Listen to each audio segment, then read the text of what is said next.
bro hard or bro home, pheasants. It's protein pounding time. Down the hatch. Okay, bud, let's take about 20% off her over there, eh?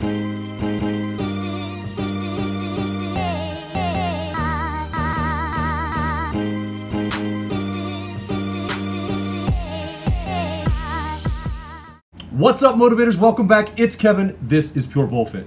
Man, it has been a crazy week trying to get back on schedule after Athlete X Live. As some of you know, I work in the mental health field in the home care environment, and I work overnights. So for Athlete X Live, I had to switch from nights to days, and in the week since, I've had to switch back from days to nights. It has been really hard to get back on a normal schedule. I didn't sleep much. In fact, I don't remember half of it. Apparently, I put out a video. But I'm back, and we're back. Now, I wanted to touch base real quick on the Go Fit Yourself Challenge. We had over 400 people sign up, and because I have an all-volunteer staff, I had to close admission. But fear not, there will be more challenges down the road. And a quick apology for the buzzing noise you can hear in the background. We are experiencing record heat here in the state of Maine. I actually had to turn on the air conditioner. So I apologize, but it's a sauna in here. Today, I want to talk to you guys about supplements. The good, the bad, and the useless. Now, this could be a controversial subject for some because at one point or another, we've all used some supplement, and a lot of us have some pretty strong feelings on it. But we're not here to talk about your feelings. Fact your feelings. And we're gonna stick to the facts today. So let me tell you right now, you can blow my comment section up with such and such worked for me, but your anecdotal experience is the lowest form of evidence available. And I'm just not gonna put that on par with peer-reviewed studies and meta-studies. And unless you have an unreasonably high opinion of yourself, you're not going to either. Now, I'm going to tell you right off the bat, I think that most supplements are unnecessary bunk. They are a waste of your money. And that's what I'm trying to do here. I'm trying to save you some money. Now, that's not to say there aren't supplements that fit certain needs depending on your training, and that there aren't certain circumstances in which you should take them. I even have people that I respect very much who sell supplements. This is about making the best possible choices with the money that you have. But I'm not going to sit here and tell you that all pre-workouts suck except for Omar Isuf's and you should go buy that. No, we're going to stick to what works, what doesn't, and why you would bother to supplement at all. And stick around to the end. We've got a guest appearance from the lane-hopping bar star himself, assisting us with a very important safety PSA. So let's start off with why. Are there good reasons to feed the $25 billion a year machine? Are there situations where it's appropriate to give your green to greedy and duplicitous supplement companies? Yeah, about two of them. Convenience and addressing a deficit. That's it. When you're addressing a deficiency, such as glutamine in vegans, supplementation is an important way to fix that. There are certain nutrients that you might not find in a given diet protocol that you have to look to outside sources like supplementation to address. And as for convenience, some nutrients are just impractical or impossible to get through food alone. Take creatine, should you choose to supplement with that. It would require eating an enormous amount of meat to get to the recommended typical dosage of 5 grams a day. And outside of those two situations, supplements are at best unnecessary and at worst completely useless. So with the why out of the way, let's go ahead and start separating the wheat from the chaff. Oh, pitter patter, let's get at her. First up and hands down the most ubiquitous supplement out there, protein. Does it work? Yeah, it's a macronutrient for crying out loud. But not all sources of protein are created equal. Now, picking your protein is a video idea for another day. What I need you to understand for the purpose of this video today is that different sources of protein are more effective than others. This chart shows the bioavailability score of different types of protein. You can see here that the range is pretty significant, with whey protein at the top and peanuts so far down at the bottom you have to wonder why it's even on the list. This score represents how effectively your body takes the protein in the food source and utilizes it for protein synthesis. By far, the way to go is whey. Protein is absolutely an effective supplement and should be used in cases of convenience when you're having trouble reaching your protein intake goals for the day. BCAAs. Nah, I'm just kidding. That's James's bit. Broken chain amino acids are a sensitive subject for many of us in the evidence-based community. It is simultaneously one of the least efficacious supplements, along with being one of the most heavily marketed to the public.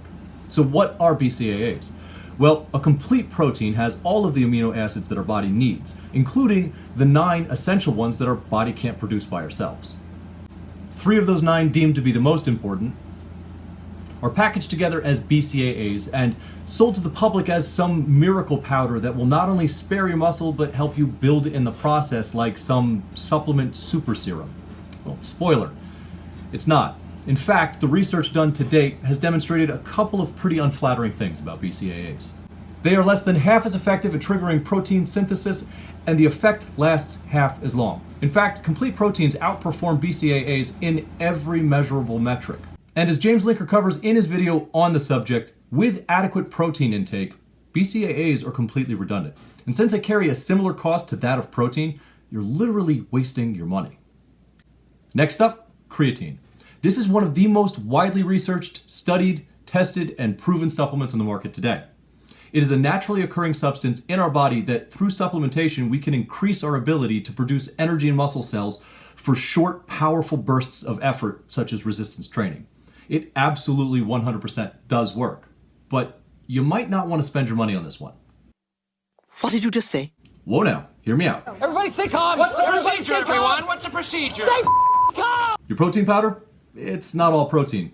In fact, most companies use fillers, and oftentimes that filler is, you guessed it, creatine monohydrate.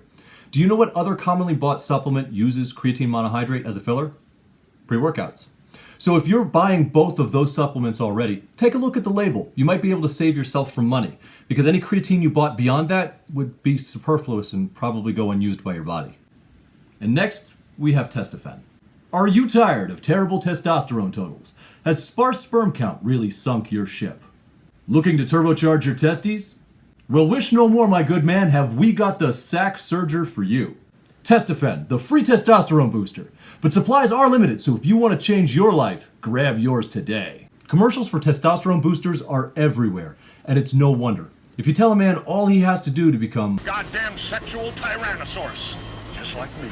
is take a pill once a day to pack on lean mass, burn fat, and rut like a lion in heat, middle-aged men are going to throw their credit cards at you like panties at an Aerosmith concert. Unfortunately for the makers of free testosterone boosters everywhere, research into the subject has been inconclusive and does not support the claims made by companies like GenCore, the creators of Testofen. In fact, during legal proceedings in recent years, experts testified this. Translated from researcher to layman, that's not how any of this works. Worse yet, testosterone boosters are one of the most routinely expensive supplements on the market. So we have potentially hundreds of thousands of men across this country alone effectively pissing their money down the drain on bad science and dishonest marketing. Do you want more stamina? Do you want Sergeant Wilcox to stand at attention? Try beets. They've got enough nitric acid to get the job done, and they're not going to break the bank. Fat burners. Look, most people know that these don't do crap. They don't boost your metabolism or turn you into a fat-burning machine. These companies grind a potpourri of herbs and a metric butt-ton of caffeine together, slap a fire-sounding name on it, and then just sit back and rake in the cash. When these work, and what little work they do, is little more than to suppress your appetite and make you feel like you've got the energy to get crap done. So you end up eating less and doing more. Yeah, that's already how people lose weight. You don't need to spend $25 on Metaboburn 5000 to accomplish that. Snag a cup of joe, get off your butt, and do something. It's infinitely more affordable. There is one notable exception as far as fat burners are concerned, Yohimbine HCl. There is some research to suggest that it does work directly on adipose tissue, that's your fat tissue, but it does come with some serious side effects. You see, in the presence of insulin, a hormone secreted when you eat, the beneficial side of Yohimbine HCl is completely neutralized. It doesn't interact with your adipose tissue, it doesn't do its job. But the side effects are still in place. And those side effects are seriously raised blood pressure and all of the complications that come with it. So unless you are very, very careful about when you time your meals in coordination with when you take Yohimbine HCl, you could be nullifying all of the positive benefits and still putting yourself at risk for the negative side effects. At that point, you're literally paying out of pocket just to raise your blood pressure. Furthermore, the amount of weight lost over several weeks is only a couple of pounds. So the risk to reward doesn't really feel like it's worth it. So save your money and your heart. Now, we've covered a lot of the major supplements here, but not nearly all of them. There are literally hundreds that we haven't talked about at all. And if you want to hear more about a specific one, you're going to have to indicate that in the comments below. But there is one more essential supplement I want to talk about. One that many of us in the fitness industry simply don't have enough of. Common sense. Like this twat waffle here, Chris the Disc Herniation. Recently, this bar star thought he'd take a full-length stride out of his own damn lane and drop some knowledge on his viewers about the science of Dropsets.